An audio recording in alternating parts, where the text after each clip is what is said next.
Notifications आते थे जो मेरी स्टडी से रिलेटेड होते थे। तो अपनी डिस्ट्रैक्शंस खुद मिनिमाइज़ करनी होती हैं, इंस्टेड ऑफ कि इंस्टॉलिंग आप इंस्टाग्राम सब कुछ रहें, तो वो अपनी डिस्ट्रैक्शंस होती हैं, तो उसको एलिमिनेट कर लेकिन मैंने उनका सफ़ास्ती से ख़ात्मा ही कर दिया था अपने मोबाइल से। माशाल्लाह, वेरी गुड।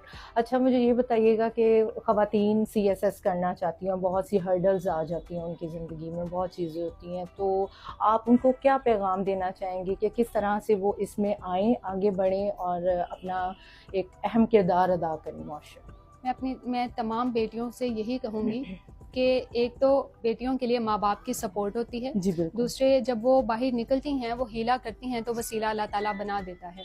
तो उसी तरह मुझे भी जब मैं लाहौर गई तो मुझे मेरे असातिज़ा कराम जैसे सरवकार हसन, सर ताहिर अली शाह मिले, जिन्होंने मुझे हमेशा हर कदम पर मेरी हिम्मत और मेरी ढारिस बंधाई और हमेशा मुझे ये सिखाया कि तुमने हारना नहीं है। तो मुश्किलें आती हैं, चैलेंजेस आते हैं, लेकिन उनको ओवरकम करना वो इंसान के बस में होता है, ये नामुमकिन नहीं है। तो बड़ा सोचते रहें और अल्लाह ताला आपको कामयाबी ज़रूर इंशाल्लाह इंशाल्लाह। ये बताइएगा कि सिविल सर्विसेज में जो सिविल सर्विसेज ऑफिसर्स होते हैं उनके अंदर आप क्या समझती हैं, कौन सी अहम क्वालिटीज़ होनी चाहिए?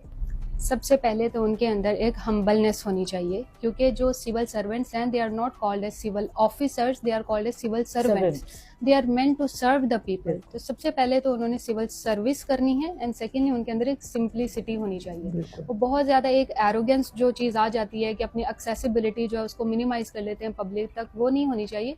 अपनी रसाई आम आवाम तक होनी चाहिए ताकि आम आवाम आपके दफ्तरों के बाहर जब आए तो वो धक्के ना खाए, बल्कि आप एक ऐसे ओहदे पे बैठे हों जहाँ आप उनकी खिदमत कर सकें। Very well done. अच्छा, मुझे ये बताइए कि आप इस वक्त माशाल्लाह से सिविल सर्वेंट बन चुकी हैं, सीएसएस का इम्तिहान पास कर चुकी हैं।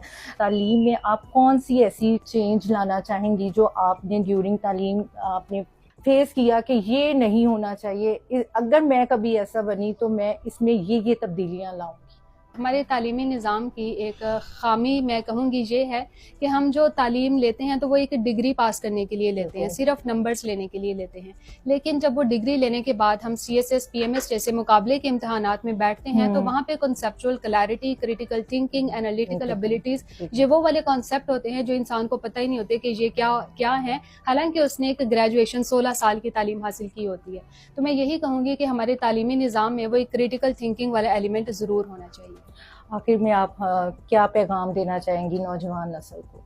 मैं नौजवान नस्ल से यही कहूँगी कि अपनी सोच छोटी ना रखें, हमेशा बड़ी सोच रखें, बड़े ख्वाब देखें और उनके लिए अनथक मेहनत करें और यकीन करें अल्लाह ताला आपको अपनी मेहनत से ज़रूर नवाज दें। बहुत शुक्रिया मैं विष्णुर आपका, आपने हमें टाइम दिया।